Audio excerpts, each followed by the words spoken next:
ఈ 25 ఇంద్రియములు ఆత్మ కాదని, అంటే నేను కాదని, ఇన్నిటినీ ఎరిగేటువంటి ఎరుకయే పరమాత్మ స్వరూపమని తెలుసుకుని సాంఖ్యయోగంబుతో తెలుసుకుంటే, పెద్దల వలన సాంఖ్యయోగాన్ని తెలుసుకున్నందుకు ఏమి సిద్ధి కలుగుతుంది అంటే, జ్ఞాన మనోబుద్ధి చిత్తహంకారములు ఆకాశ పంచకమని, సమాన వ్యాన ఉదాన ప్రాణములనేటువంటివి వాయు పంచకమని, శ్రోత్రము త్వక్కు చెట్టు జిహ్వ గ్రాణములనేటివి అగ్ని పంచకమని, శబ్ద స్పర్శ రూప రస గంధములనేటివి 5 జలపంచకమని, వాక్కు పాణి పాదము పాయు ఉపస్థ అనేటువంటివి పృథ్వీ పంచకమని, ఇవి ఆత్మ కాదని, ఇవన్నీ నేను కాదని, ఇన్నిటినీ ఎరుగుతూ ఉండేటువంటి ఎరుకనే పరమాత్మ నేను, ఎరుకనే పరమాత్మ నేను అని సాంఖ్యయోగ పద్ధతిగా విచారించి,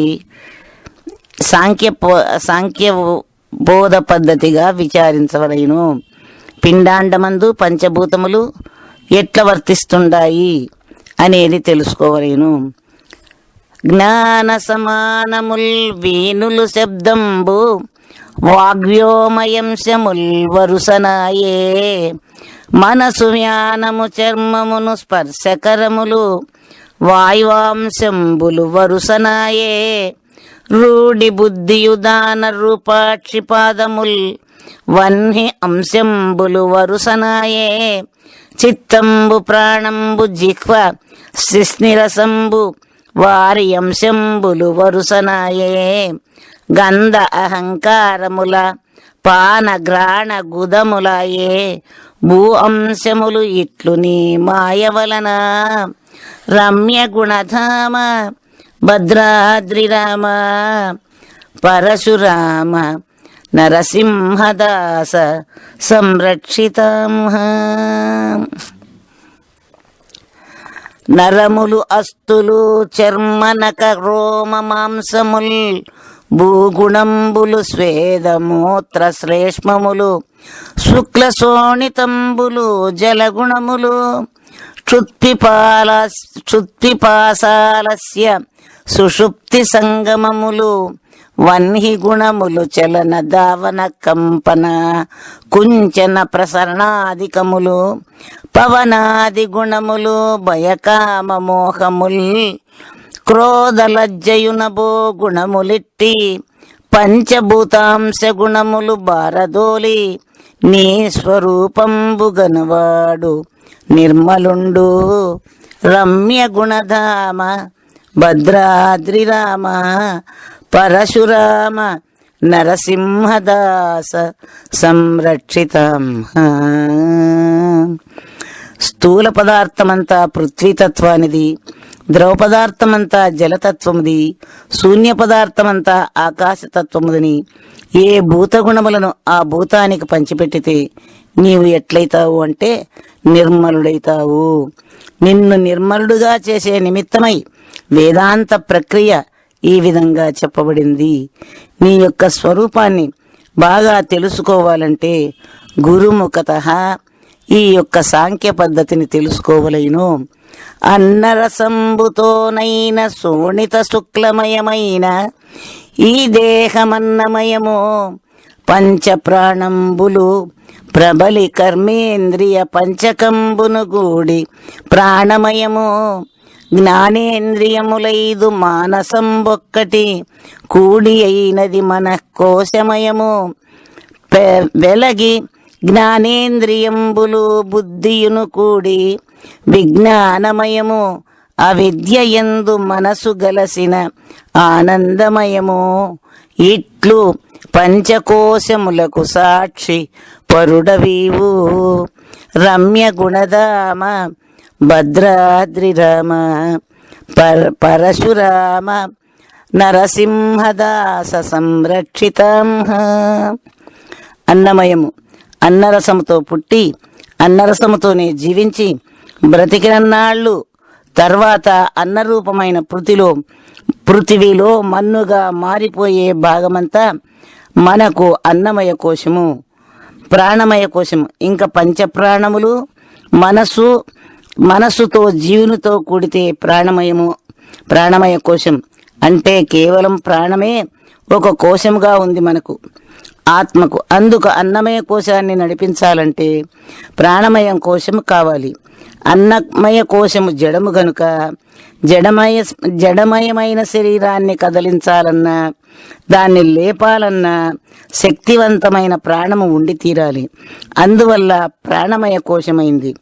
పంచ ప్రాణములు కర్మేంద్రియములు కలిసి మనకు ప్రాణమయ కోశమైంది. మనోమయ కోశము, ఇంకా జ్ఞానేంద్రియములు మనస్సు కలిసి మనోమయ కోశమైంది. జ్ఞానేంద్రియములతో మనస్సు కలిసినప్పుడే సంకల్ప వికల్పాలు ఎక్కువ చేస్తుంది. అందువల్ల ఇది మనోమయ కోశం. ఈ మనోమయ కోశమే 2 కోశాలు, ఈ ప్రక్క 2 కోశాలు, ఆ ప్రక్క 2 కోశాలు పెట్టుకొని అది మహామయమైనటువంటి కోశమై కూర్చుంది. ఈ మనోమయ కోశములోనే మనకు సర్వభ్రాంతులు, సకల సంసారాలు, సకల జన్మలు, అనేక జన్మల యొక్క సంస్కారాలు, వాసనలు అన్నీ దీనియందునే నిక్షిప్తమై ఉన్నాయి. ఈ కోశమును మనము ఈ ప్రపంచ విషయాలన్నీ వేసి భర్తీ చేసినాం. ఈ కోశము సంపూర్ణముగా ఖాళీ అయ్యే వరకు పరమార్థము మనస్సునకు పట్టదు. అందుకే ఈ కోశములో దేవతా ప్రార్థనలు, అనేక శాస్త్రవాసనలు, అనేక లోకవాసనలు, అనేకమైనటువంటి కర్మవాసనలందు అన్నీ దీని అందే నిండి నిబిడీకృతముగా ఉన్నాయి. కాబట్టి ఈ కోశమును మనం ఖాళీ చేసేదానికి మొదలు పెడితే ఒకటి తీయబోతే మరలా ఒకటి వస్తానే ఉంటుంది. ఇసుక పాత్ర తీసినట్లు. అందువల్ల మనం దీన్ని చక్కగా బాగా ఆలోచించి ఈ ఒక్క మనోమయ కోశాన్ని విచారించి ముందరికి పోవాలి. ఈ అన్నమయ ప్రాణమయ కోశాలన్నీ ఈ రెండింటినీ నడిపించాలంటే మనోమయ కోశం ఉండాలి. మనోమయ కోశము లేకపోతే జీవన విధానమే ఉండదు. కాబట్టి ఈ మనోమయ కోశము, జ్ఞానేంద్రియ సమూహము, మనస్సు కలిసి అయింది. ఇంకా ఈ కోశము కేవలం నిరంతరము ఎడతెరిపి లేకుండా సంకల్ప వికల్పాలు చేసేది తప్ప దీనికి నిర్ణయించే గుణాలు ఉండవు. కాబట్టి దీన్ని నడిపించేదానికి, దీన్ని భరించేదానికి ఇంకొక కోశం కావలసి వచ్చింది. అదే విజ్ఞానమయ కోశం. జ్ఞానేంద్రియములు బుద్ధి కలిసి అయినటువంటి కోశమే విజ్ఞానమయ కోశము. ఈనాడు మానవుడు ఎక్కువగా ఉపయోగించుకొని సృష్టినంతా తనకు అనుకూలముగా ఇన్ని సౌకర్యాలుగా మార్చుకోగలుగుతా ఉన్నాడు. అట్లనే అనాదిగా వచ్చేటటువంటి జీవునికి అనుభవ జ్ఞానాన్ని పెంచి ఆత్మస్వరూప స్థితిని చేసి భ్రాంతిరహితం చేయాలన్నా కూడా ఈ విజ్ఞానమయ కోశమే అవసరము.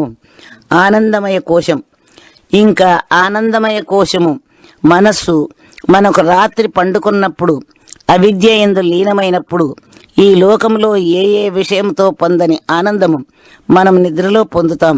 అంటే ఆనందమయ కోశం. కానీ ఇక్కడ బ్రహ్మజ్ఞానాన్ని అనుసరించి విచారించి చూస్తే దేహేంద్రియ ప్రపంచము దుఃఖమునకు మూల కారణమైన జనన మరణములకు కారణమైనటువంటి ఈ విషయాలన్నీ నేను కాదని తీసివేసినప్పుడు, తాను అఖండ చైతన్య పరమాత్మ స్వరూపంగా మారినప్పుడు ఆ కలిగేటువంటి ఆనందమే నిజమైన ఆనందమయ కోశము. ఈ విద్యాకోశాన్ని, ఈ విచారణ అనేటువంటి కోశాన్ని ఎప్పుడైతే మనం దర్శిస్తామో అక్కడ ఇది సుఖముగా ఉంటుంది. ఇప్పుడు మనకు అన్నమయ కోశం, ప్రాణమయ కోశం, మనోమయ కోశం, విజ్ఞానమయ కోశం, ఆనందమయ కోశం అనేటువంటి 5 కోశాల లోపల ఈ 5 కోశముల రూపములు నీవే ధరించి 5 కోశాలకు సాక్షివై అన్నిటినీ తెలుసుకుంటూ ఉండవు. కాబట్టి పంచకోశములకు విలక్షణ పరుడు నీవు. అంటే ఈ 5 కోశములు నాకే తెలియబడతా ఉన్నవి.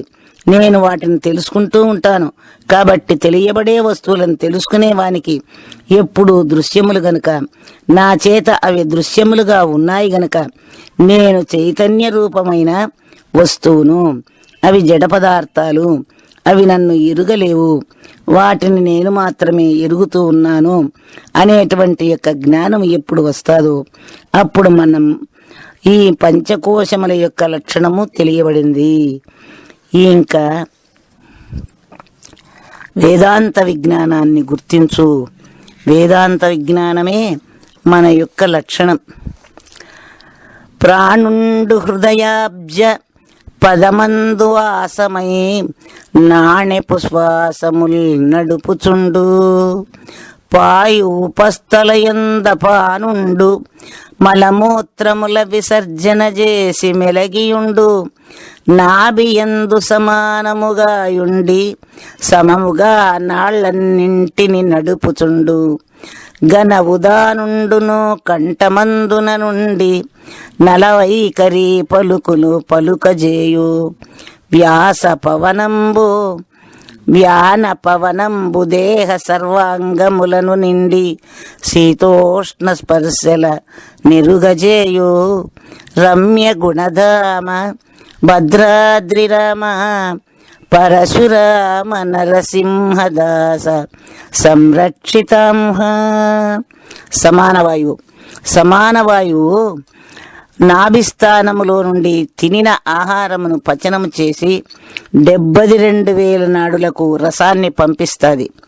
సూక్ష్మరసాన్ని మనోబుద్ధులకు ఇది బలముగా ఇస్తుంది. ఇది చేసేటటువంటి పని జయుడు దీనికి అధిపతి. వ్యానవాయువు సర్వాంగములో ఉండి శీతోష్ణ స్పర్శలను ఎరుగుతూ ఉంటుంది. దీనికి విశ్వయోని అది దేవత. ఉదానవాయువు కంఠస్థానమున ఉండి వైఖరి పలుకులను పలికించుచుండును. అన్నపానాదులను లోపలికి మింగేటట్లు చేయడము, కపము ఏమన్నా చుట్టుకుంటే బయటికి నెట్టివేయడము పని చేస్తుంది. దీనికి అజుడు అధిపతి. ప్రాణవాయువు హృదయమునందుండి దినమునకు 21,600 సార్లు హంసరూపములో అంతర్బాహ్యములకు నడుస్తూ బ్రహ్మాండములో ఉండిన శక్తిని పిండాండమునకు చేరవేస్తూ పిండాండములో ఉండే అపాన వాయువును బ్రహ్మాండమునకు విడుస్తూ ఇట్లు దినమునకు 21,600 చొప్పున తిరుగుతుంది. దీనికి విశిష్టుడు అధిపతి. అపాన వాయువు ఇంకా పాయు ఉపస్థలయందుండి మలమూత్ర శుక్రశోణితములను విసర్జన చేస్తూ ఇది ఋతుచక్రమును క్రమముగా నడిపించే శక్తి దీనికి ఉంది. దీనికి విశ్వకర్త అదే దేవత. ఉపవాయువులున్నాయి దీంట్లో. ఈ రకంగా పంచప్రాణాలు నడిచేటప్పుడు 12 అంగుళాల ప్రమాణ బలముతో బయటికి వెళ్ళి 4 అంగుళాల ప్రమాణము నశించి 8 అంగుళాల ప్రమాణము లోపలికి పోతుంది. కాబట్టి ప్రతిరోజు కూడా 3వ భాగము లయమైతూ ఉంటుంది. హంస 21,600 హంసలు తిరిగి ఈ శరీరములో